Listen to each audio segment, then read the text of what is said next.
സംസ്ഥാനത്തെ ജനങ്ങളിൽ കുറച്ചുപേരെങ്കിലും ഒരു ഭരണമാറ്റം വേണമെന്ന് ആഗ്രഹിച്ചിരുന്നു.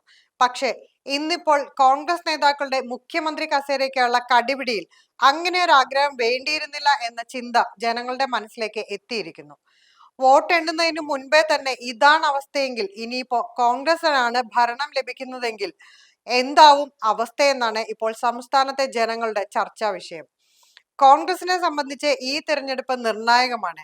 കഴിഞ്ഞ 10 വർഷമായി കാര്യമായ നേട്ടങ്ങളൊന്നും തന്നെ അവർക്ക് ഉണ്ടായിട്ടില്ല. പ്രതിപക്ഷം എന്ന നിലയിൽ സർക്കാരിനെതിരെ പല ആരോപണങ്ങളും കൊണ്ടുവന്നിരുന്നു. പക്ഷെ അതെല്ലാം കൃത്യമായി ഭരണപക്ഷം പ്രതിരോധിച്ചുകൊണ്ടിരുന്നു.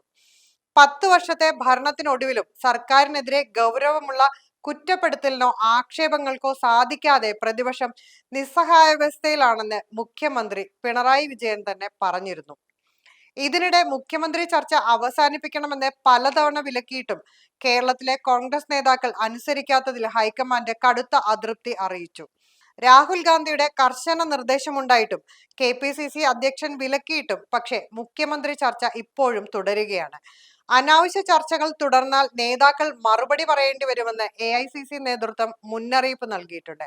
ചർച്ചകൾ വിലക്കിയത് രാഹുൽ ഗാന്ധിയുടെ നിർദ്ദേശപ്രകാരമാണ്. മുഖ്യമന്ത്രി പദം സംബന്ധിച്ച് രാഹുലിന്റെ നിലപാട് കേരളത്തിന്റെ ചുമതലയുള്ള AICC general secretary Deepa Das Munshi നേരിട്ട് നേതാക്കളെ അറിയിച്ചിട്ടും ഫലമില്ലാതായതോടെയാണ് ഹൈക്കമാൻഡ് ഇപ്പോൾ നിലപാട് കടുപ്പിച്ചത്.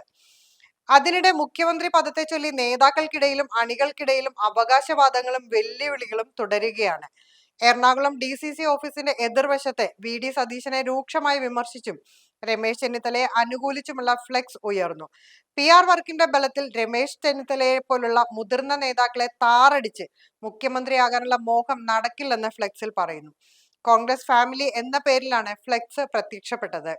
ചെന്നിത്തലയെ അനുകൂലിച്ച് ഇംഗ്ലീഷ് ദിനപത്രത്തിൽ പരസ്യം വന്നതും സതീശനായി ഫ്ലെക്സ് ഉയർന്നതും ഹൈക്കമാൻഡ് വിലക്ക് നിലനിൽക്കെയാണ്. മുഖ്യമന്ത്രി ചർച്ചയെക്കുറിച്ച് കോൺഗ്രസിന്റെ മുഖ്യമന്ത്രി ആരെന്ന ഹൈക്കമാൻഡ് തീരുമാനിക്കുമെന്നും അത് എല്ലാവരും അംഗീകരിക്കുമെന്നുമായിരുന്നു KPCC പ്രസിഡന്റ് സണ്ണി ജോസഫ് പ്രതികരിച്ചത്. MLA-മാരിൽ നിന്ന് മുഖ്യമന്ത്രിയെ തെരഞ്ഞെടുക്കുന്നതാണ് പാർട്ടിയിൽ സാധാരണയുള്ള രീതിയെന്ന് മുൻ KPCC അധ്യക്ഷൻ VM സുധീരൻ പ്രതികരിച്ചപ്പോൾ ജനാഭിലാഷം മനസ്സിലാക്കി നേതൃത്വം തീരുമാനമെടുക്കുമെന്നാണ് മുൻ മന്ത്രി K ബാബു പ്രതികരിച്ചത്.